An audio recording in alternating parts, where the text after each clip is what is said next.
Record. All right. Good morning, everybody. Thank you so much for joining us for today's speaker series. My name is Stephanie, and I'm hosting today's event. If you parked in the parking deck back behind the building, be sure to get your validation pass. You can see the young lady at the front desk over in the back, and she can get you a validation pass. Just make sure you scan both passes. And make sure you get the evaluation form so you can fill out the evaluation form when we're done with the event and turn it back into me. We definitely value your opinions, and we want to hear about different topics that you want to bring in the future. So with that, it's my pleasure to introduce our speaker today. Anne Mondro is an associate professor in the Stamp School of Art and Design, and she's going to be talking on creating together, integrating arts into dementia care. Great. Thank you. It's really nice to be here today. Let me know at any time if my voice is a little soft. Raise your hand, let me know, and I will speak up.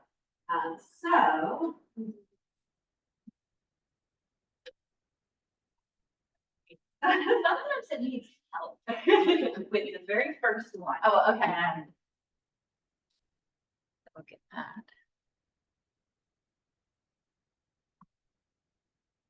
I'll try from here. Oh, there it goes. Great. Oh, we'll go back. Oh, great. Okay. As Stephanie mentioned, my name is Anne. I'm a professor in the School of Art and Design, where my practice is split between community arts, primarily working with people living with dementia and their care partners. And I'm also a studio artist, where I take a lot of those experiences into my studio, where I reflect on them and create my work. I've been working with families impacted by dementia since 2005. And over the years, I've had the opportunity to really learn from social workers, neurologists, and most of all, the people living with it.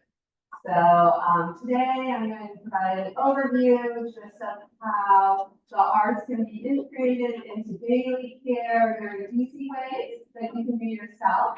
And then we can also talk about some program opportunities that are available that you can tap into. I'm hoping that not only will you learn about the benefits of the arts for people living with memory loss, as well as caregivers, but also we encourage you to try something if you would, we would like to. The program that you see here is Artful Approach. That is a program I've been working on. Actually transitioned from an in-person program to a virtual program. It's a visual arts program for caregivers, where we teach caregivers various art activities, and with the idea of, the arts is a little bit outside of folks' comfort zone, so we want to give them the skills and the tools they need to feel comfortable using art as a way to maintain relationships and really just do something fun with your loved ones. So that's a program we just wrapped up the pilot phase, and hoping to expand that in the future. So why art?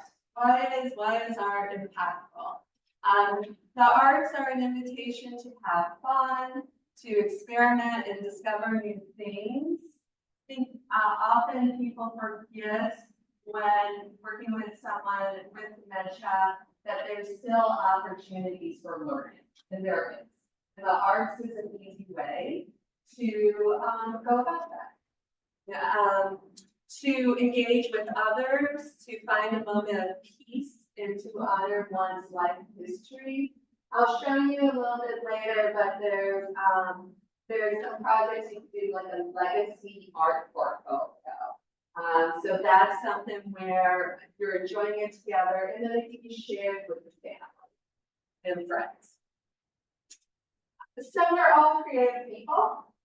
Obviously, you're here because you have an interest in the arts, but sometimes we do forget that we are creative and we like to play, and that's part of who we are. So Dr. Gene Cohen, he was a real advocate for creative aging and implementing the arts. He was a neurologist who did a lot of work on studying music and the impact of music and singing on your health benefits. So creativity is a natural, vibrant force throughout our lives, a catalyst for growth, excitement, and forging a meaningful life. So just keeping that in mind, I know we all get quite caught up in our lives, but how we introduce that creative energy back into it. And there's many ways you can think about the arts. And when I say the arts, I'm referring to all different kinds of art making and creativity. So visual art. And visual art can be hands-on making and doing craft projects, as well as maybe like watercolor, more traditional mediums. It can also be looking at art and just having a conversation about art. Dance and movement. So dance, of course, you can think of more traditional dance, but just movement activities is a great opportunity. Even sitting in a chair and doing movements, that kind of falls into this category. Music, playing music, you can see in the lower picture, they're playing some drums, listening to music, singing, and then writing, thinking about poetry, creative writing, storytelling, as well as creating stories. So that can all encompass, but it can also go beyond this. I mean, gardening is an art form. Okay, so thinking cooking is an art form. So there's lots of different art forms. These are kind of what I refer to when I say the arts, but keep an open mind as to what this might be for you and the people that you're working with. Oh, and you'll see just throughout this presentation a lot of younger adults. They're part of a class I teach at university called Memory, Aging, and Expressive Arts. So they partnered with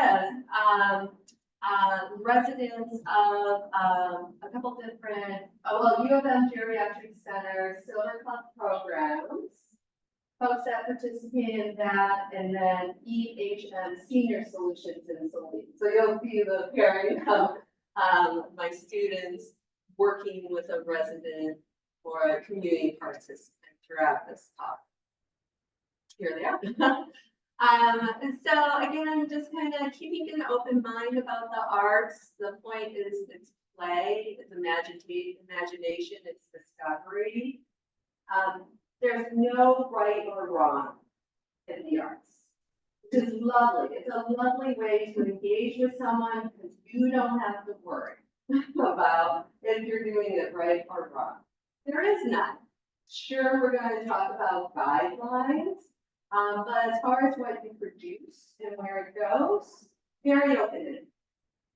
Which is why the arts is a great fit for working with people experiencing dementia. So there are the arts and dementia care field is small, but there's a lot happening around the country as well as internationally. Europe has quite kind of the forefront leaders in this, and because they have more money invested in the arts. Here we got grant writing, you know how that goes. And building opportunities is a little more challenging. But there are programming available. And one of my goals, since I know that there's a lot of limits in official programming is to train the community how to do this. Do it yourself, right? So that said, there has been research on this, and specifically working with people living with dementia.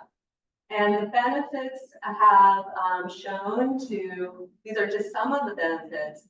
These benefits here are really on the thinking about the individual, maintaining a sense of self, experiencing meaning and purpose in daily life. So this is an opportunity for folks to make decisions. A lot of decisions, opportunities to make decisions are taken away. So here they can have choice, they can have freedom. It's an opportunity to express oneself. This gentleman painting was not very vocal.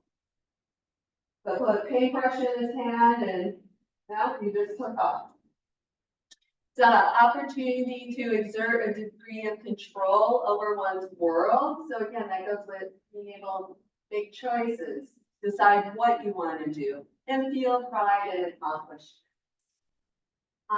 The projects I develop, I am an artist, so although I'm like, it's just play, and it totally is, but the projects I try to develop, I want them to be sophisticated or age appropriate. So no crayon, I always tell my students, no crayons, no cotton balls. You know, what can you do? How can we keep a project simple, but make it a little more age appropriate? Colored pencils instead of crayons. It's very easy. So there's tricks like that. You know, using a little higher quality art material is a way to do that. So we'll kind of talk more about that in a minute. So also a lot of benefits in terms of relationship building. So you can strengthen a current relationship through the arts, or you can build new ones. It's a way to develop trust and to expand your social network. So engaging in the arts, you can start meeting new people and just something else to really help with care efforts. So I just pulled up a couple slides on some of the research that has been published. One program that's very popular is called Time Slips. And this is by Anne Davis-Hastings. And she developed this program that is a storytelling intervention. So you're generating a story together based on imagery. It's a group activity, and it can be facilitated. You do not have to have any arts degree to facilitate this type of programming. She does, their website has information available for you if you would like to try doing this at home. And this has been studied extensively, this program. And research suggests that our findings include residents were more engaged and more alert, more frequent staff-resident interactions, social interactions, and social engagement. So that's something, especially in assisted living. How do you take engagement beyond just being task-oriented? Right? So you want the conversation to happen with your loved ones and with the staff and the residents. This is one way you can. And staff that participated in the program had more positive views of it because they're learning about it. They're remembering. We all have a life history, a very rich life history. So we're taking away looking at someone just as a dementia patient to a person who has a very extensive and rich history. So the program I did, which kind of really kind of dove right in head first into working on some research study this is my retaining identity, creativity, caregiving. And this was a program that I tweaked for Artful Approach. It was the first go. And this program was an 8-week art making and art related related discussion for persons with dementia and the co-residing caregiver. So it was hands-on art making and a guided discussion. The first 4 weeks we worked with just the caregivers. It was in person, and we had a facility we worked out of, a few of them, Turner Center in Ann Arbor. So we had a facility that had handicap parking and space that we could actually provide care for caregivers and their loved ones came together. We worked with the caregivers for the first 4 weeks, but we had care available for their loved ones. And playing games, chit-chatting with some young adults, just enjoying an activity other than art. And the goal was to teach the caregivers for each week a new art activity. They would learn it, become comfortable with it, and then the following weeks brought them together with their loved one, and they had to then facilitate the activity. So we moved from learning it yourself to now working together with your loved one. And in doing the program, we worked with 30 couples, so 60 people in total. We discovered that we were really making an impact on the caregiver. It was definitely enjoyable for the person with dementia, living with dementia, but we recognized that this was important in training the caregiver. So some of our 3 main themes that involved were caregiver growth. So the caregivers learn better to communicate. So using the arts as a tool to develop patience and communication. So patience kind of falls under caregiver awareness, deeper understanding to improve their communication and how to actually improve and communicate. And then just that the arts could be something that they could all enjoy. So this was the aha moment that caregivers can benefit from the arts. So that is kind of what led to the Artful Approach program, and it got us thinking about, okay, let's work with training with community. Let's put all our eggs in that basket. So now I'm going to talk a little bit about that. I'm going to talk about how to design an activity, what are steps you have to do to prepare for an activity, and walk you through several examples that you can modify, and then we'll talk about some resources. Okay. So, yeah, thank you. Or their caregivers in the class that happen to show up. For the, no, they just came. So this is what I learned. They were coming because their loved one enjoyed the arts. So they were doing it for them. Oh. And then they came and they realized, hey, I like this too. And I can learn something from this as well. So the majority of people that we work with, yes, I often hear, even with the Artful Approach program, sometimes the caregiver is interested in the arts themselves, and they could work together with their partner. But a lot of times is my husband, wife, etc., really loves the arts. They've always been. So I want to do this first. Yeah, and that's a good question. And it's a hurdle. When we say the arts, a lot of people go, I'm not artistic.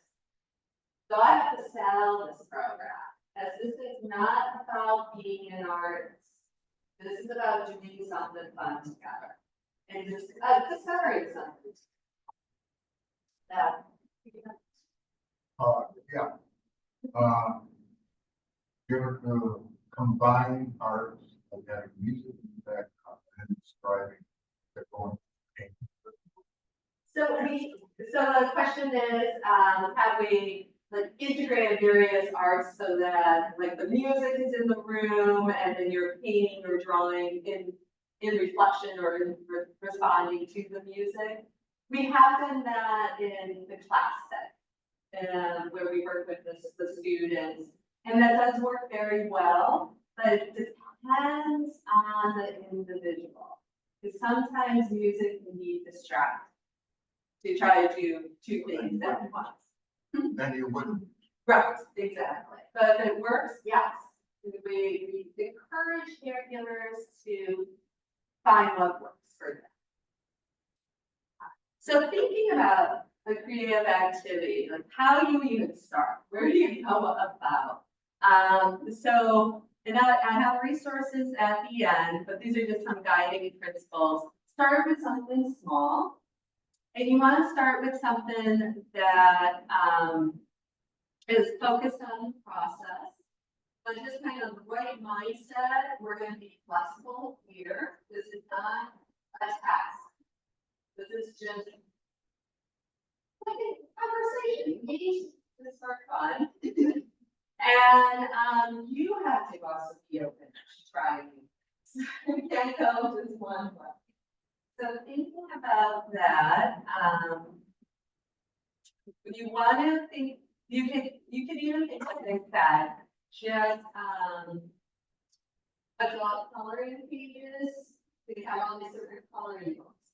That could be a very easy intro. Just looking at things you got to consider as though is making sure that image is not super complex. You want bold lines. They have some visual impairment, and we're not doing crayons. We're going to do colored pencils. And I get all my materials. You can go to craft stores. You do not have to go to a specialty art store. So Michael's, Joanne Fabrics, plenty of coupons there and you do not need like professional grade. Just kind of basic line for things like this. Okay. So thinking about, okay, you got your mindset. Maybe you want to do something with adult, like color or colored pencil. It's what we'll call it, right? A colored pencil image. Or collage is really another great, easy to do project. Just some images, cut them out. And then you can start assembling. I'm actually going to show you a version of that.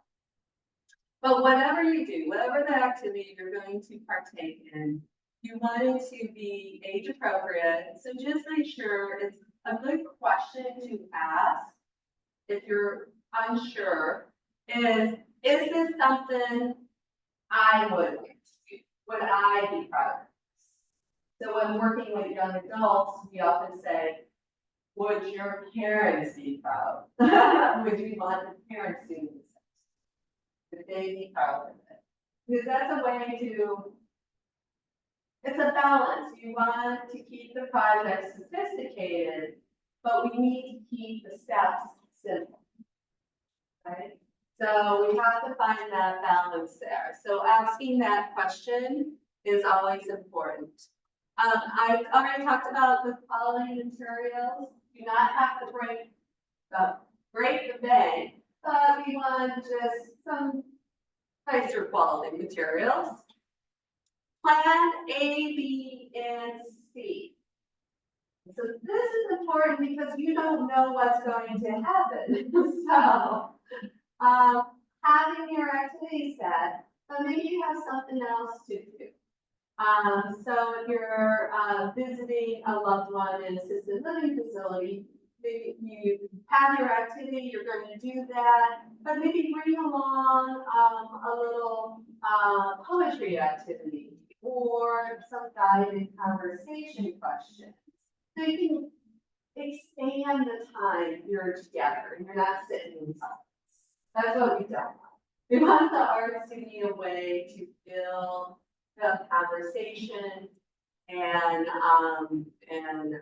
discovery. So that is important to have a couple things in. And you probably heard about person-centered care. I'm going to just kind of quickly review that. So person-centered care approach is where people looking at people as unique individuals with their own life histories, interests, and preferences. And keeping in mind dementia is a diagnosis, is not a person. So this is here as an example, I think, a person-centered care approach. It's especially when you can work one-on-one with a person, you can really find their interests and build activities around that. So here's a student and a resident working together on a painting. The resident had a history of quilting. She loved to make quilts in her younger years, and she doesn't have the skills to do the traditional quilting anymore, but she really loved to talk about patterns and colors that she used when she was making her quilts. So the student came up with this idea of like, okay, let's lay out quilt patterns that were significant to her. The student made a black and white drawing, did a nice rich outline, black outline, and then the resident could paint it, and they could talk about quilts together. So the student is learning about quilt making and tapping into that knowledge, which is very present. While engaging with the resident, and the resident is then painting and exploring material and texture. So that's kind of an example there. So you have your activity, you thought about it, you know how you want to make it, reflect to their interests. So a very simple way to do that too might be color. Maybe the person you're working with loves the color blue.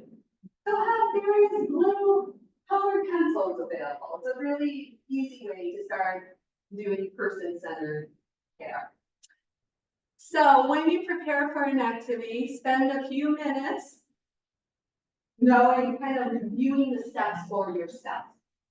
You can even write the steps out. When I work with the caregivers, I provide a handout with the steps. So it actually takes the pressure off of you.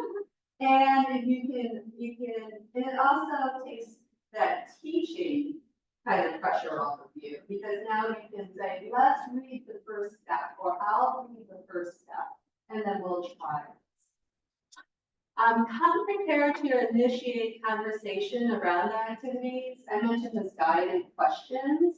So that's open-ended questions is what we want. We want nothing that has a specific response. So what color is this? Not a good question. Because if you might just be kind of, you can't think of it, you can't, right? So what you could instead, you can say, how does this make you feel? What does, you could say, what title should we give this? So you're building in opportunities for further discovery with a question like that, even a next project. Because then you could talk about that title and maybe an experience that relates to that title. Other questions is, who would you like to give this to? So very simple, kind of open-ended questions. Be mindful of your environment. You may need to limit noise, move your work table to a space less distracting, add extra lighting. But these are things that we often forget about. Just if it's cold in the room, that's a distraction. Just making sure the table, I think I talked in the next one. Noise can be very distracting. So again, music can be great for some people, but if you're in a room where there's a lot of people coming and going, huge distraction. Because all the focus is now on that and what's going on, and you might have experienced this. It could spiral down to where I should be going next. Is my bride coming? Where's my husband? It's like, oh my gosh, no, we gotta get the focus back in on the project. And consider ways to invite participation. As I mentioned earlier, I'm not an artist, I'm not creative. So let's just do this activity together. I'm not creative either, or let's just try this. Let's make this for someone. Let's make a card for someone. That is a way to invite ideas for inviting participation. This is different. Let's just try it. So here, that's exactly what this student said to a resident. They're working together. And mostly happy. Yeah. Yeah. She's gonna do music like that's just my concept. Yes. Yeah. They were super excited You to tell about work on this project together. And this is a resident who really loves blue. So the student learned that because she kept showing up in blue. And she's like, wait a minute, she really loves blue. So she would then work, so the student would find all the blue papers and make sure there was more blue in the mix. Well, Yeah. and blue glove. I know, this happened to be a blue.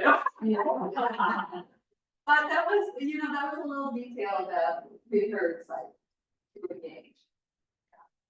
And she went home and thought about it and more blue, I think she might have. She might have.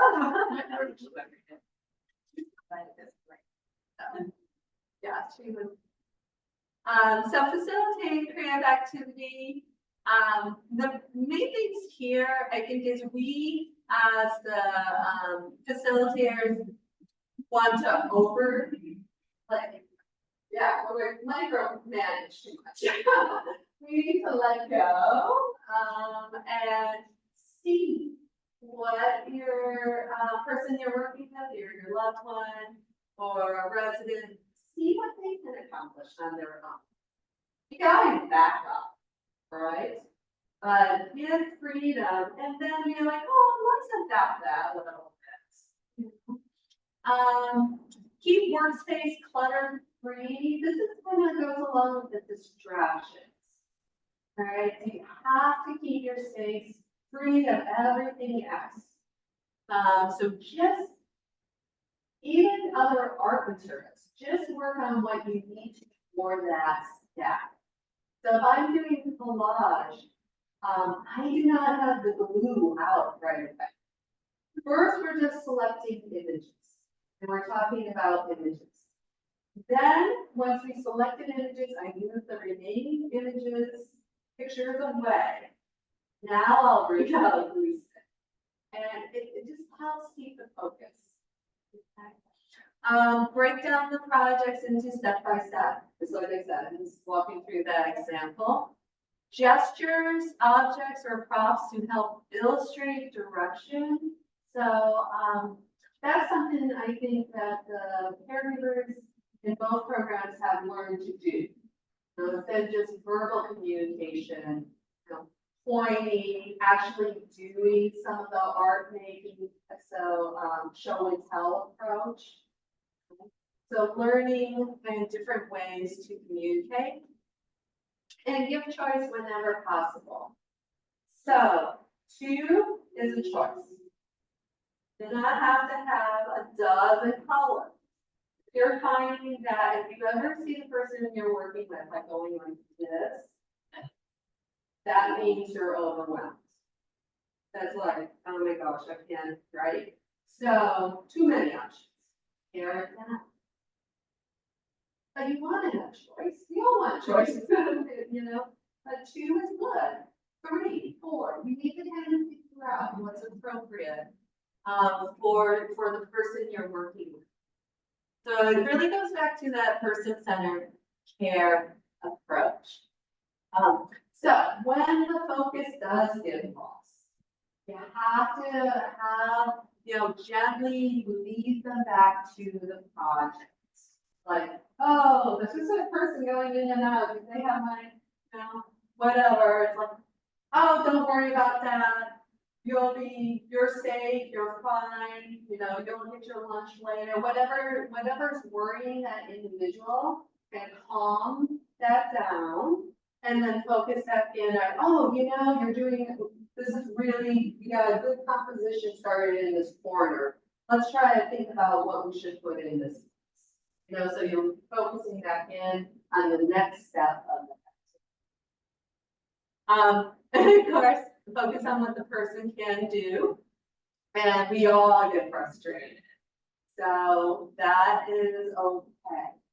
The caregivers that I've worked with, they're hard on themselves. So just try to breathe, and things aren't working, that's okay. You can stop the project and just talk. Right? You don't ever force the project. It's not working, it's not going to, is what I wonder. You could try that option B project to have on hand. Or, like I said, maybe just go for a walk together. Or just have a conversation. So these are some ideas that you might like to try or modify. This is a collage in watercolor painting. So this uses watercolor paper. I highly suggest if you're going to do watercolor paintings, don't use just regular paper because the water just soaks it and then the paper tears. So you want to get a watercolor paper. Watercolor set, which are like those cans. And I always like to get a nicer quality brush than what comes in that set.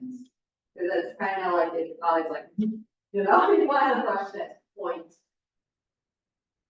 And then what we did for this project is watercolor. You can watercolor very simple, a sky or a river or just green for trees. And then we collaged images on top of it. So here we have, here the resident just did all the water in the sky 1 week, 1 session. And then the next session, we had all the images cut out. And then they composed a landscape scene, included those on. So we had an easy project. It took 2 sessions. So that's another thing, that it doesn't all have to happen in one go. You can come back to projects. This is a legacy newspaper, which I thought was a really fun idea. Right now they're working on a Sudoku as their after project. And I think they invented I want to say they invented new rules for Sudoku.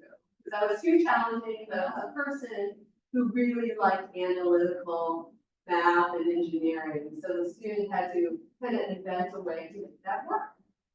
But the legacy newspaper, what they did here is life history.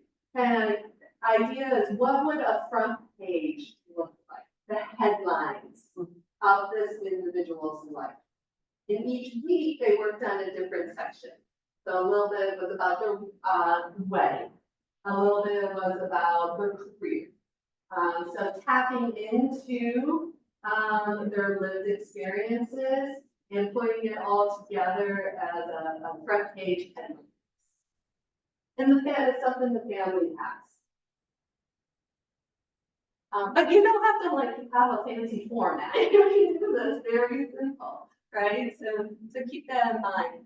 Greeting cards are always a big hit because it's an opportunity to send someone, right? Birthdays and holidays. You can do a collage. Collage is a really easy way. Here I have in our project, this is for our Artful Approach, we include paper that's pre-cut into some are shapes, and then some are just squares and rectangles. So we have pre-cut paper, pretty paper, and then just work with individual where they want to place those papers down. You might have to be the hands. So you as a facilitator might have to actually do the glue. But that's okay. It's okay to be, I often refer to this as letting person with dementia be the art director. Like they might not be able to glue that paper down, but they can decide where that paper goes. And you're the hand that's gluing it down, so be it. Now that's no big deal. They're still making all the choices.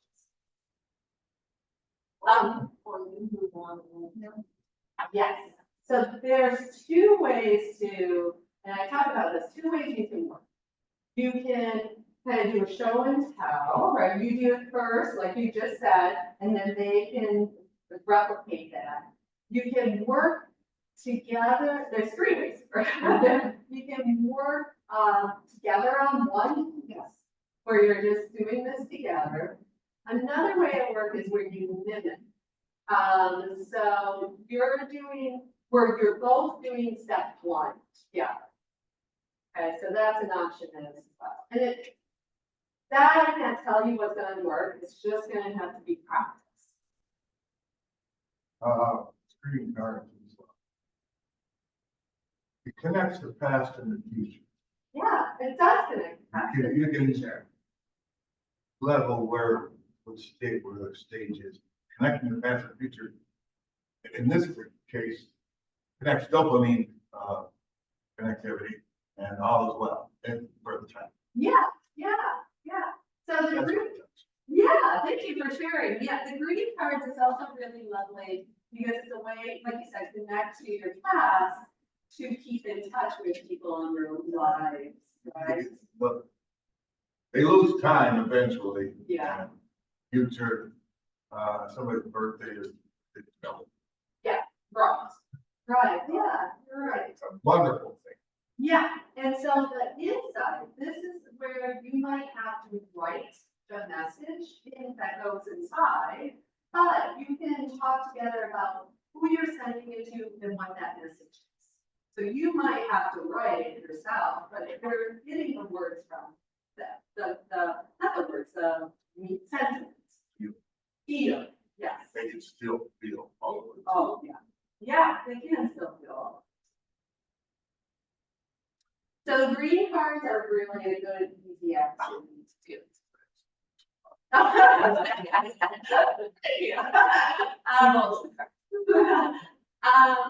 And I will also say the greeting cards are always a mixed project. I've done lots of projects, and it seems very simple, but it has high success. Mandala painting. Okay, this is a project I did with the EHM Senior Solutions Memory Support Care Center, where I was working with multiple residents for months.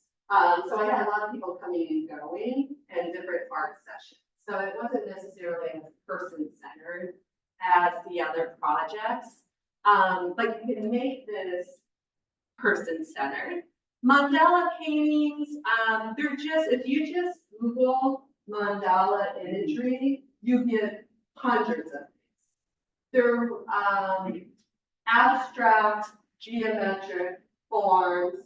Some are very complicated, some are very simple.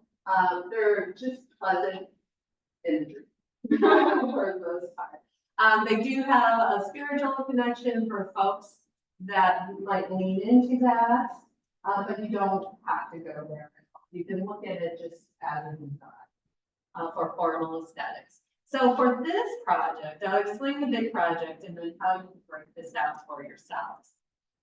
The project that we did is we drew our own mandala design and blew it up, really large scale. And each segment, each segment here, was its own canvas. So this was on canvas paper, not mounted yet, just canvas paper. And they're pretty big, like maybe like 12 by 16. And it was all drawn out. We already did that outline, and some elements were already painted even. So this is how this looks a little consistent, even though there's different colors in it. You'll see that they all have a blue tip. So that is actually a visual. We did that on purpose to form cohesiveness in the design, and you notice that the inside is all the same color as well. So we went in ahead of time and did that, knowing that we were having all these different people work on this project. And then what we would do, this was actually a planned project. We were doing another project as a big project. So this we would do after that activity, and we had time. We pull out our canvases, and people could paint any section they wanted. And we just kept doing it. And then we cut it out and we mounted it, and we put the whole thing together. That was not just one person. No, that was probably A lot of work. yes, there was like 20 some residents or more. Some people only came to one session, while others might have came to 6 sessions. So the various levels, and you can see some people actually mix colors. You know, so we were giving opportunities. This wasn't even the color we had. So folks that could and wanted to explore mixing colors, they could do that. Folks that just wanted green blue and put it on that. So how could you make this something you could do at home? Is you could print.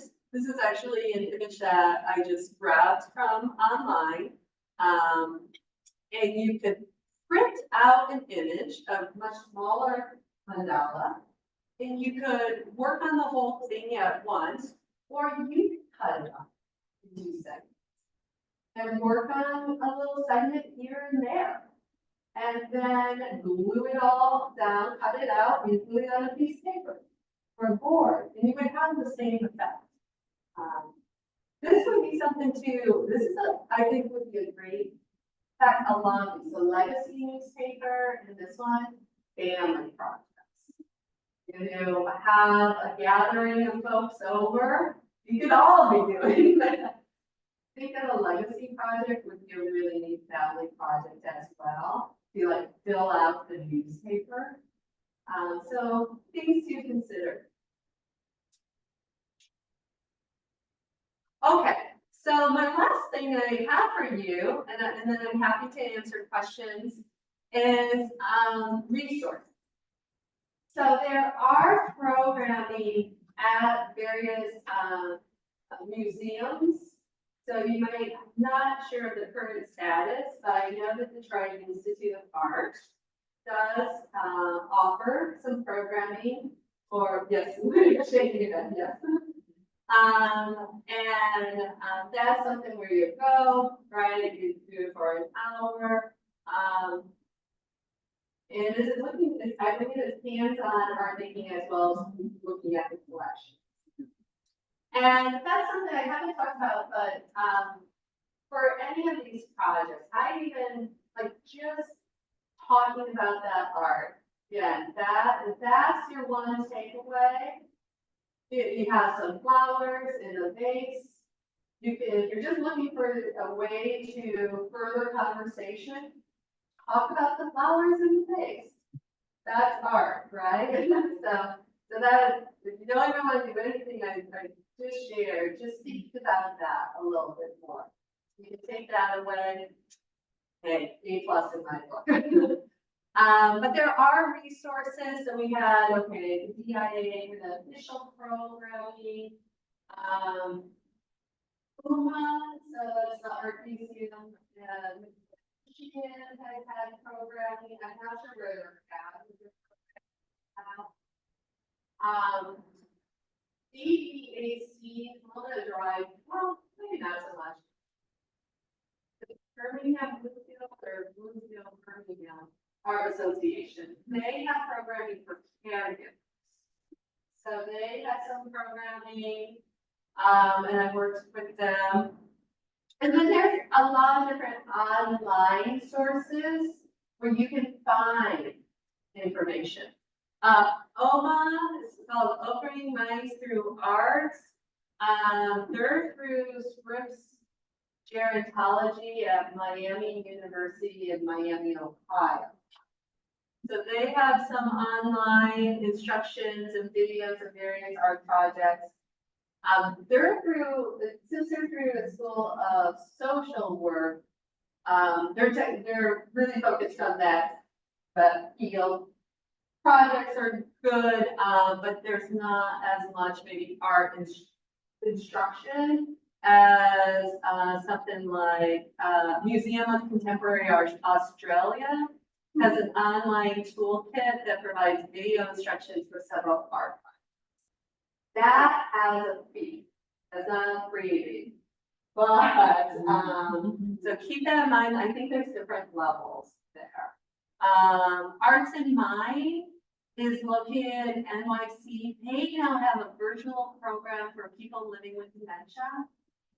So you can just zoom in on like a Tuesday afternoon. Now, I will say, they do not send you any of the materials.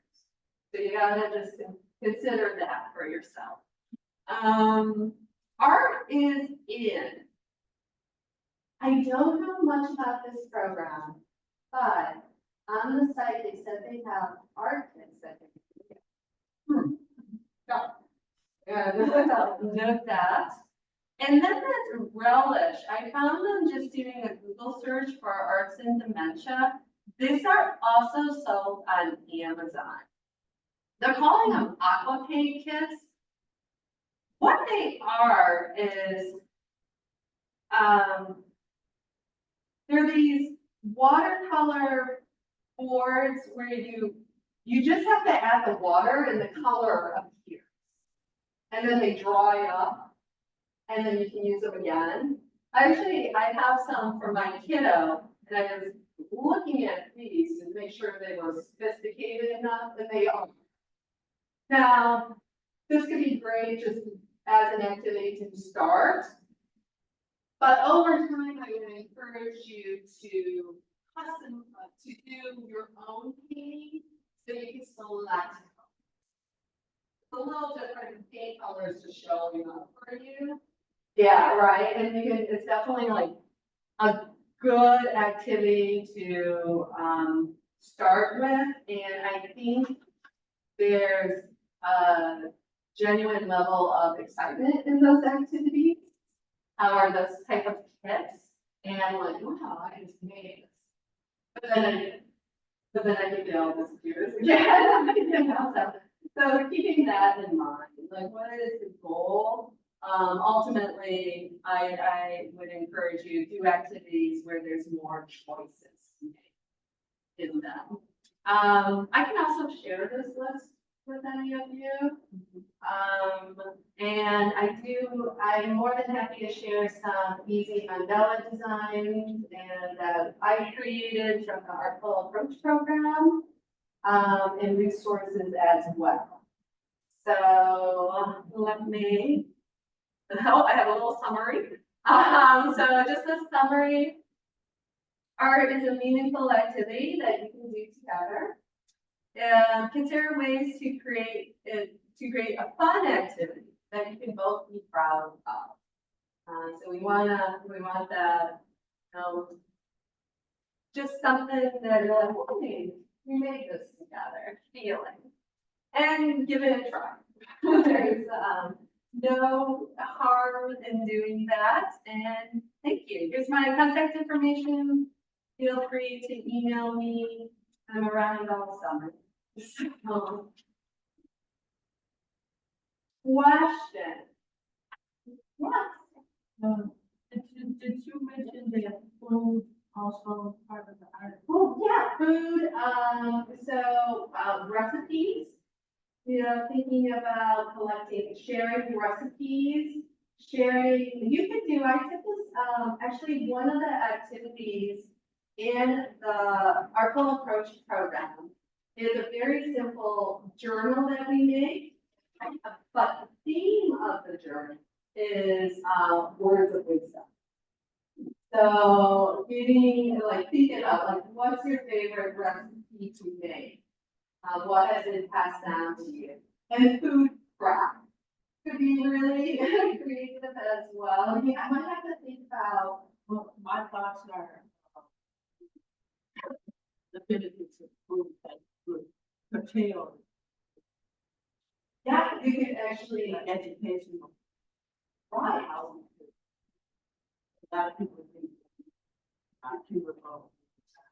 Yeah, well, and exercise is very good. They actually, I remember one of the first things neurologists told me when I was learning more about dementia was exercise, keep moving your body. It's like, oh my gosh, that's the first thing I falls off your plate, right? And we have to eat food to live on.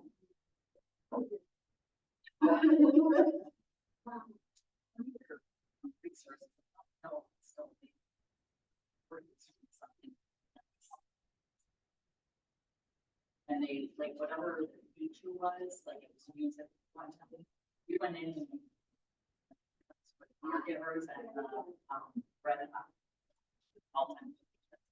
And my husband being a musician was just grabbing drums and guitars and playing, and she was trying to instruct everybody do this. It's Yeah. like, No, we could just go for it. but Henry Ford was Henry- awesome. Do you know if that was part of Memory Cafe? Because that's another source for folks. There's these memory cafes that are monthly informal meetings for families impacted by dementia. And sometimes they'll do a music activity, an art activity, they'll bring folks in. I've done some of that myself, but okay, so this might be separate. Henry Ford Green, Henry Ford Johnson. Greenfield Village and Henry Ford Museum. Oh, Yeah. oh, I Yeah, did it was not. like pre-COVID, I Yeah. don't know if they bought it back, Yeah, so, but it was really good. that is, everybody look into that. Well, yeah. Other thoughts or questions? Oh, yeah, With music that I have, you said, maybe not. It's the resonance that goes through the entire body. yeah, that's true. And that applies to the, That's true. there comes a point in the tenure of decline, dementia, that they barely communicate. That doesn't mean they don't want to participate. Sure. You're right. They're happy to participate in Right. silence. Right, yeah. You can tell. Oh, yeah, And that's dopamine, and at least they feel good for Mhm. a period. Yeah, I think it showed that very percentage, but this thing goes back to it.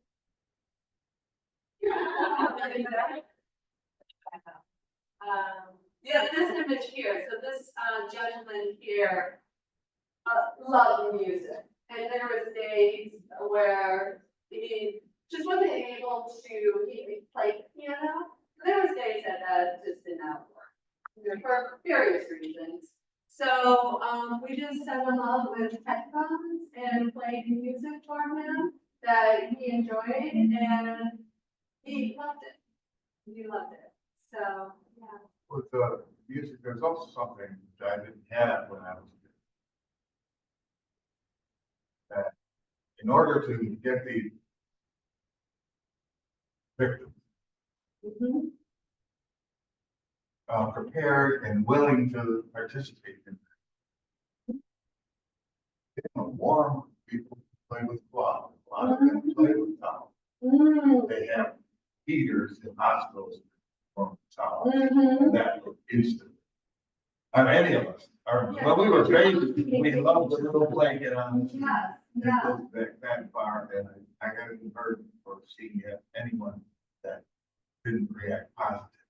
Yeah, that's a great suggestion, especially as a way to kind of get just the juices flowing into saying. It's instant. Okay, I love it. I love it. Thank you.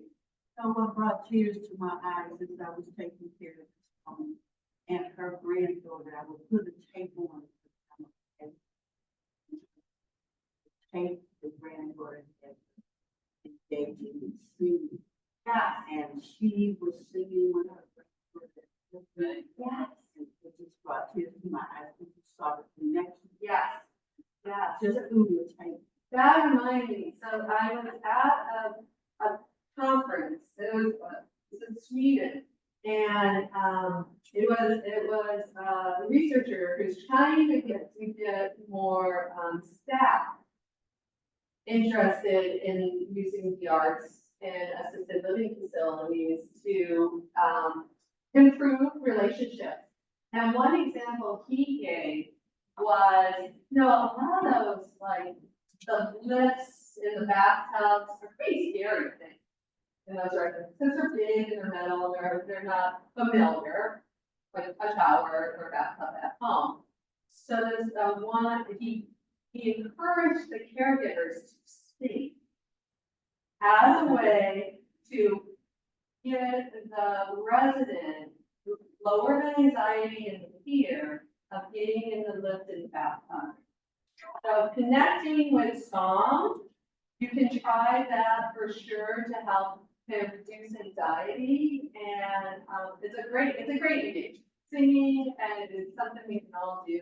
Being a kid. I had that written down. They're actually creating participation. Yes, that's it. We're creating a participation environment. Yeah, and I will say, I was surprised that, when he was speaking and sharing this, he had a lot of hesitation by the staff to do this. And it's a very simple thing, right? Just sing. That would be Fine. Who doesn't like to sing? I know, right? I don't remember for sure, but it struck me as like, why? It would improve everyone. That's not. And everyone. From their generation, though, like, how much is that? Yeah. That thing, Yeah. At the time. Well, yeah, and you can sing songs, let's sing songs from their adults, from the generation adulthood. Can't go wrong. Right? So that's something. Yes. I was wondering, you talked about it a little bit, and actually talking something about it, people that with dementia have, if you notice differences in engagement, people have a history with art making, and people who may not, and maybe that's not always known. But if people, if you observe people joining and returning your playing, or sometimes it's a frustration not having skill. Yeah, I I think think so. both. I just wondering what your experience. I think and it really depends where the person is in the journey. So I've worked with individuals who were painters or sophisticated hobby. Maybe not an artist as a career, but they developed that skill set. And they were not able to do what they used to achieve that same level, and that's very challenging. So that's when we have to shift gears to like, hey, not gonna be able to do those portraits anymore, of what can we do with paints? Let's shift to bring up abstract expressionism. We can't just say, let's dumb it down, because we don't want to, it's not appropriate, and that's not what we want to do, but we want to shift to, historical precedence that enables you not to worry about symmetry. But it's tricky.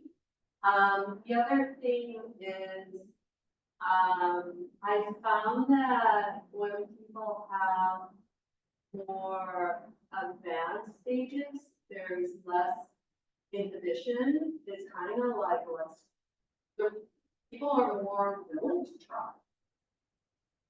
Did you have all? In the study, they were mostly, they weren't advanced, they were most, moderate level, beginning moderate, and most of the caregivers I work with are, mostly moderate. I would say it's a majority probably men. Mild to moderate, but mostly the caregivers are wanting to find activities at that stage in particular. I worked with people with advanced stages at the PHM, not so much with the students, but just myself and doing some work there. What's it? Oh, I don't think they just go by each, it's a senior solutions, memory support care in Rapid Village. That's the link. I knew you were getting there somewhere. Yeah, I was like, oh.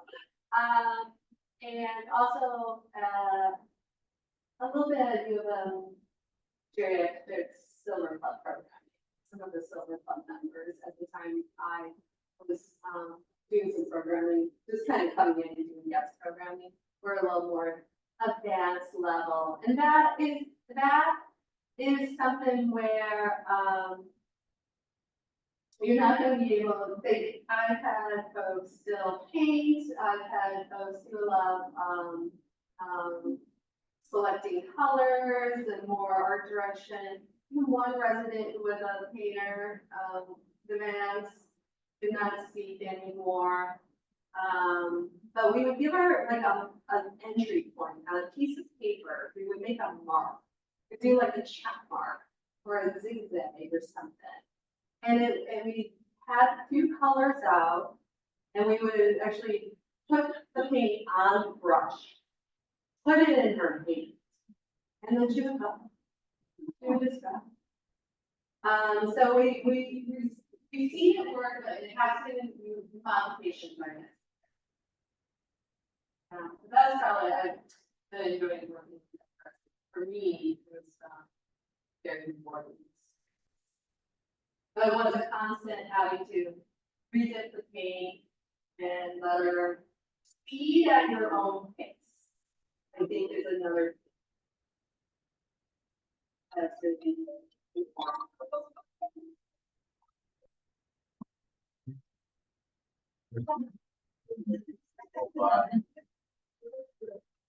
Imagination of it.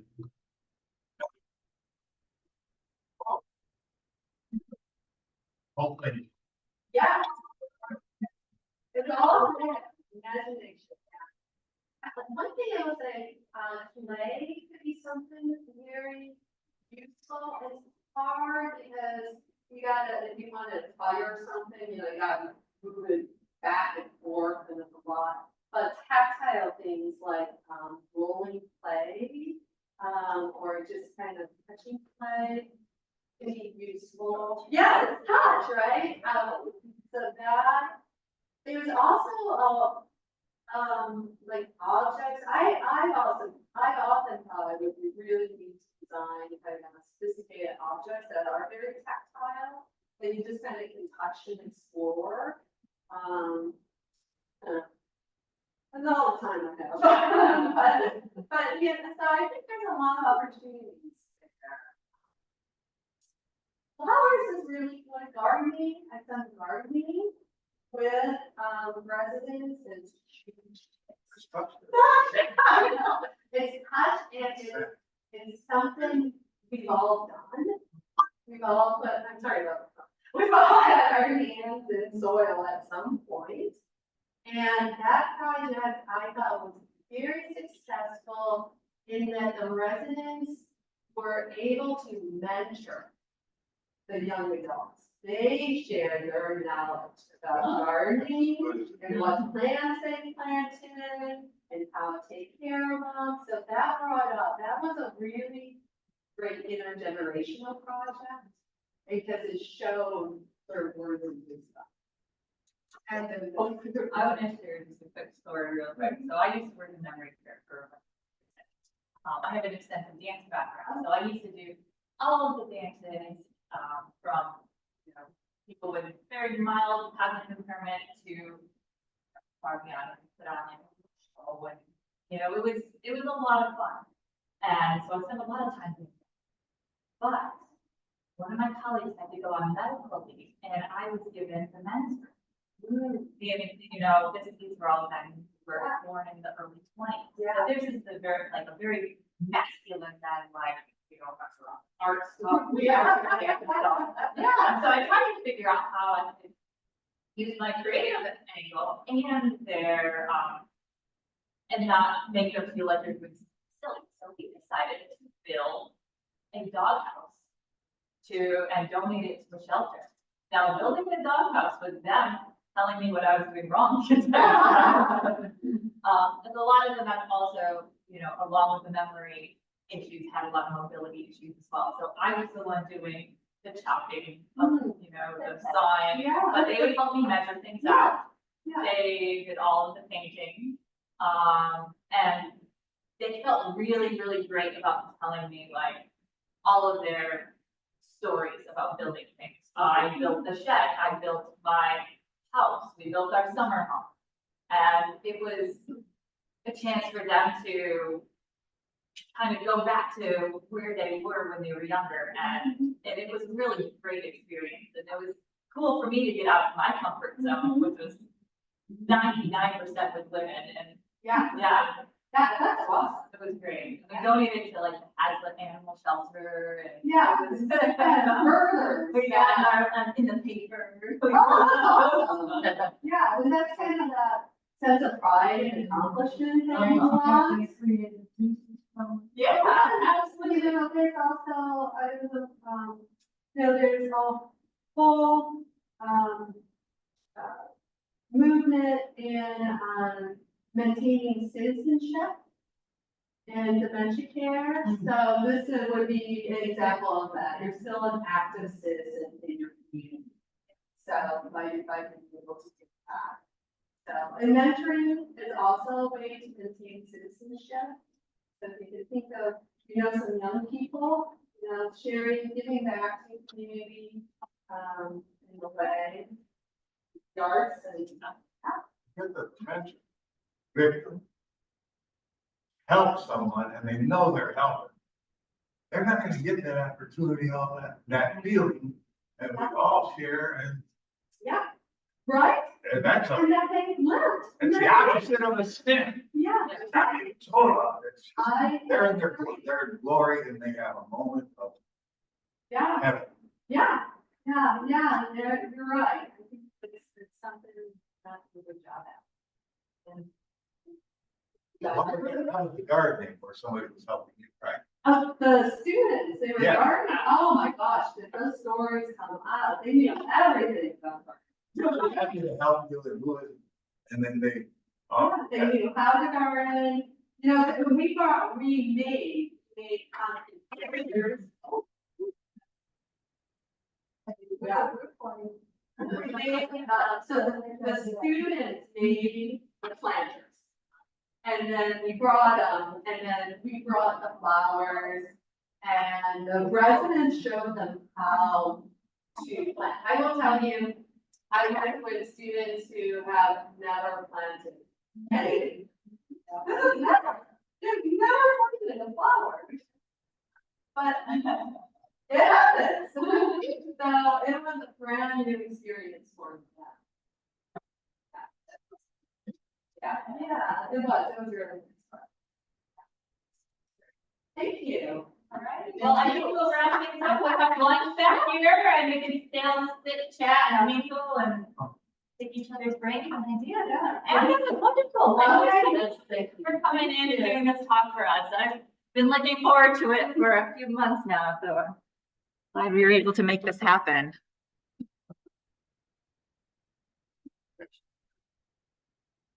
I love that. Direct the move. Oh, I'm First good. and living with us.